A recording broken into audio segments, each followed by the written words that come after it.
Gracias, presidenta. Señorías, llevamos 3 meses más o menos de estado de alarma. Durante estos 3 meses se han aprobado 13 reales decretos de manera urgente para atender las necesidades que este país ha tenido durante esta crisis de alarma. De esos 13 reales decretos, 10 se votaron a favor para que se tramitaran como proyectos de ley.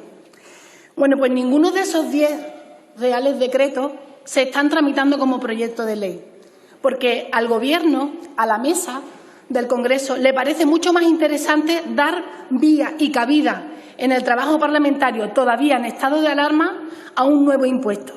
Pero la tramitación de proyectos de ley, de los reales decretos, donde la oposición podemos trabajar proponiendo enmiendas y mejorando el texto y las medidas para los ciudadanos, eso no es urgente para el Gobierno.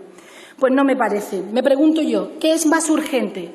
¿Crear un nuevo impuesto o ayudar a los españoles metiendo enmiendas y mejorando los textos de los reales decretos cuando se han decidido tramitar como proyecto de ley?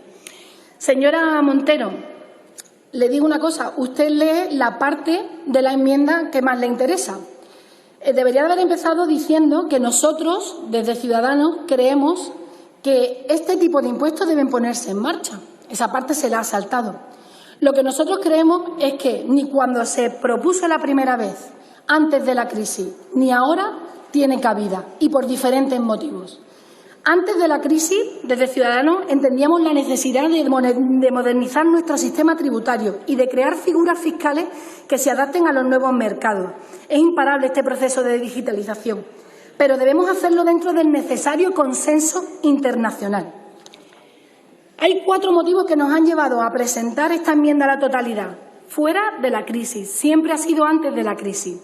La unilateralidad de la creación de este impuesto por parte de España respecto al resto de países, la preocupación que nos provoca la posible ralentización del proceso de digitalización de la economía y las distorsiones de mercado, la falta de valoración de cómo va a ser el impacto en los consumidores y en las empresas y, por supuesto, los irreales objetivos de recaudación que se ha marcado el Gobierno.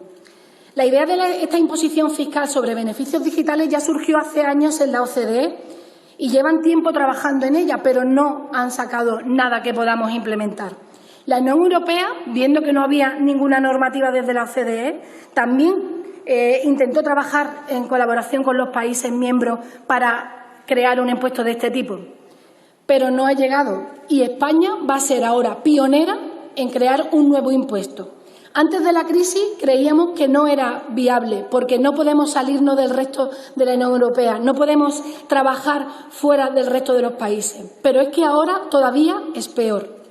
Estados Unidos ya ha mostrado la preocupación que tiene por la implementación de este impuesto. No podemos perder de vista que algunas de nuestras industrias, las más importantes en términos de contribución del PIB y en número de trabajadores, van a ser objeto de represalias por parte de Estados Unidos.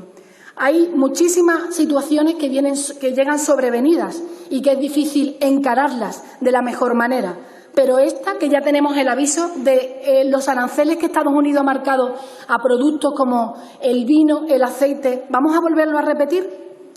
También es curioso que no veamos la experiencia de otros países, como por ejemplo Francia, que quiso hacer algo parecido a lo que España está haciendo ahora y viendo las posibles amenazas arancelarias dio un paso atrás. También es verdad que la vicepresidenta Nadia Calviño afirmaba que España esperaría a la OCDE, pero ahora parece ser que poco tiempo después decide, dado que existen tensiones y disparidad de criterios dentro del Ejecutivo, dar un paso atrás y traerlo ahora y presentarlo de nuevo.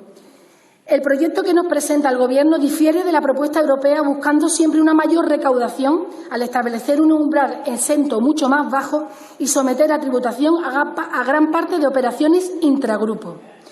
Curiosamente, este tipo de impuesto, que va a ser mucho más dirigido a solo recaudación, no se esconde. El Gobierno no esconde que lo que quiere es recaudar más y, de hecho, lo pone así en la memoria de análisis del impacto normativo.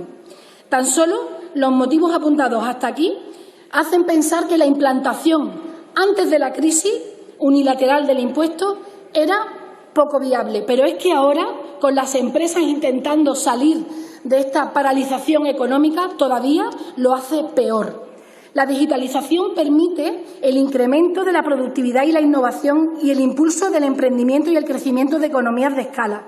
En definitiva, mayor nivel competitivo.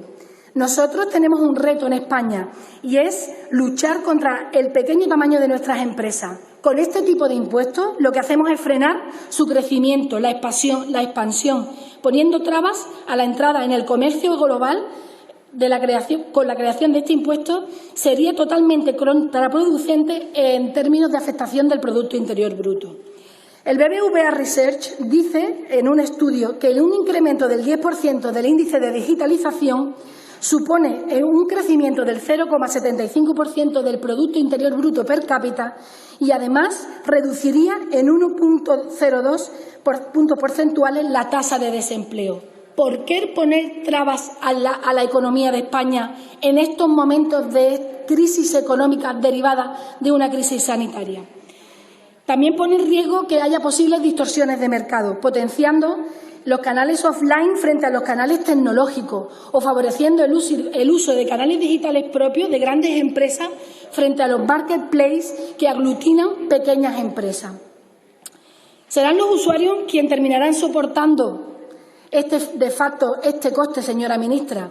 Ya pasó con el impuesto de las hipotecas, ya pasó. Se le preguntó al señor Sánchez que si había mecanismos para hacer que no llegara directamente a las personas que iban a hipotecarse. Y él solo se encogió de hombros y dijo: esperaremos que los bancos sean responsables. Aquí vuelven a hacer lo mismo y es incomprensible que no haya recogido y que no se haya previsto cómo va a afectar tanto a particulares, consumidores, como a pequeñas empresas que no van a poder participar con la misma facilidad en los marketplaces, donde se publicitan y donde venden sus servicios y sus productos. Los efectos que esto puede generar en la recaudación en el Estado también son claros. Menos beneficios para las empresas, menos recaudación del impuesto de sociedades. Y se puede pensar que a lo mejor puede incrementar la recaudación de IVA, pero seamos sinceros, bajarán la recaudación de las empresas que más afectadas se vean. Evidentemente, un impuesto digital otorgaría al Estado una recaudación, sí es cierto, pero ¿sabe qué? Ínfima para lo que ustedes propusieron al principio.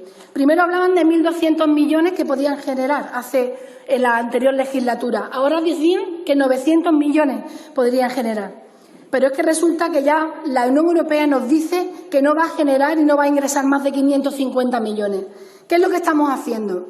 ¿Saben lo que tiene que hacer? Lo que tiene que hacer este Gobierno es bajar el gasto público. Lo que tiene que hacer este Gobierno es dejar de crear durante el estado de alarma nuevos altos cargos, 23 en concreto, en algunos de los reales decretos que han traído a esta Cámara, y adelgazar el Gobierno mastodóntico que tienen. Así es como se superan crisis, no creando nuevos impuestos para que las empresas tengan que pagar.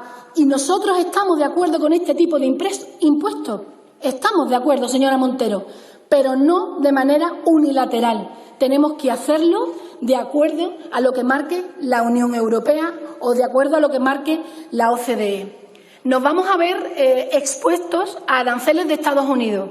Explíquele eso usted a los agricultores que ya están sufriendo esos aranceles. Desde Ciudadanos nosotros creemos que no es momento de hacerlo. No era momento antes de esta crisis, pero no es momento ahora tampoco.